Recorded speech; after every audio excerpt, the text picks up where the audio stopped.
This happened in January of 2021. I was on another drug bender, snorting 40 to 60 milligrams of Ritalin every morning, and then popping Valium the rest of the day like they were M&Ms. I'd be speedballing all day and staying up all night due to the high dose of stimulants, getting between 1 to 0 hours of sleep. One morning, I popped 3 Valium and finished snorting 45 milligrams of Ritalin in the course of half an hour, which is way too much, I know. I don't know how many milligrams the Valium were, but they were strong. However, due to my high tolerance, I was not feeling the desired effects. I was scrolling on Snapchat, getting ready to hit my dealer up for some more Valium, when I saw this post from a guy who was known to be shady by some people, that he had some Percocets and green Xanax Hulks on deck. Now, I'd sold to this dude on a couple occasions, so I didn't think he would try anything shady with me.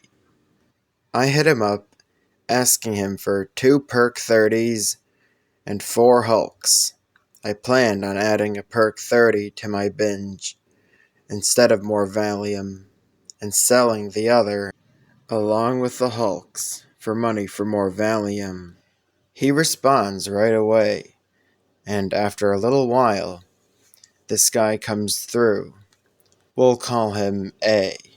So, A comes through with the pills, and he warns me not to snort the Perc 30, to which I'm confused, as I'd railed lines of Perc 30 before.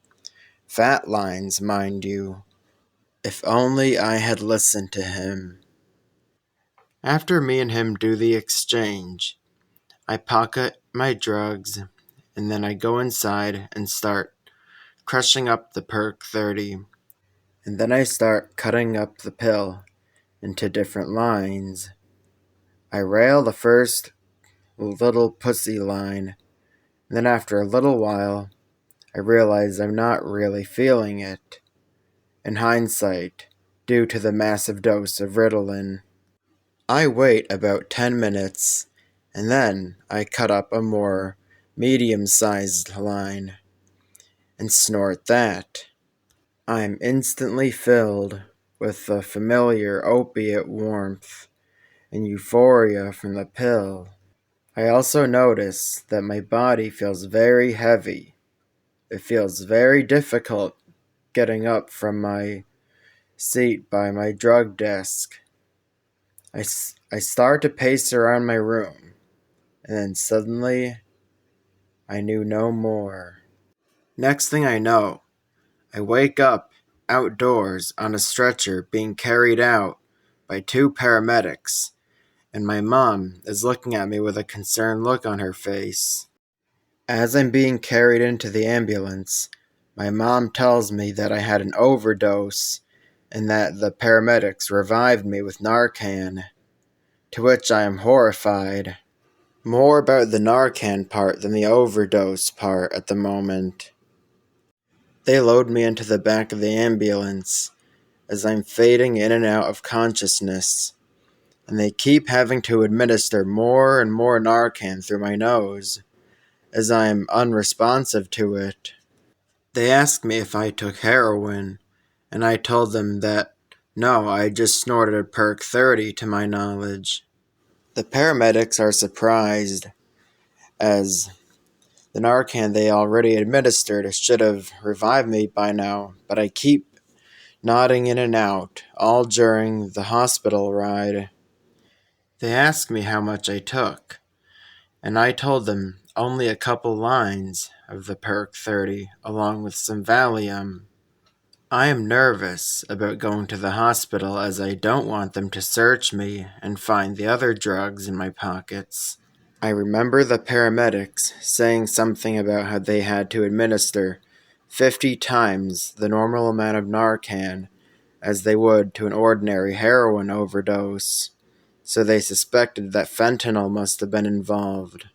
Apparently, in my nodded out state, each time they tried to administer the narcan, I would flail my arms, attempting to fight off the paramedics, as my body instinctively wanted to stay high. I am then wheeled into a hospital room where the doctors and nurses do everything they can to reverse the overdose. The doctor then asks me exactly what drugs I took that morning, and the doctors asked me if I tried to kill myself, and I told them no, I was just on a bender of valium and Ritalin, and that I'd taken 45 milligrams of Ritalin that morning along with the 3 valium, besides the Perc 30. The doctor then goes, "Oh, so it's a speedball overdose." Then immediately they shoot me up with a different medication apparently meant to reverse the effects of stimulants or speedball overdoses. My body responds immediately to the medicine, and I can feel myself coming down. After a few hours, I finally get to go home from the hospital, and my mother and sister tell me that it was one of the scariest moments of their lives, that my skin was literally white as the snow, and my lips were dark purple. I am very lucky to have come out of this alive. My mom happened to be in her room with our dog at the moment of the overdose, and she told me that my dog's ears were pricked up, and she was alert too. So, shout out to my mom for being home and being able to hear my wheezing in the other room during my overdose. So, yeah, happy Mother's Day to my mom. She is a good mother. So, yeah, do something nice for your mom today. On a positive note of the story, I was able to convince the doctors and nurses that the Hulks were for prescription, and they bought it. Although they confiscated the other Perk 30. Probably for the best. A few days later, it was confirmed by some of my other friends that the Perk 30s sold by A were indeed pressed with fentanyl, and that the amount I took should have most definitely have killed me, although it didn't. I must have the tolerance of a blue whale, they said. I strongly advise you guys and gals who will do drugs to buy a tester kit for them. I am very lucky to have come out of this alive.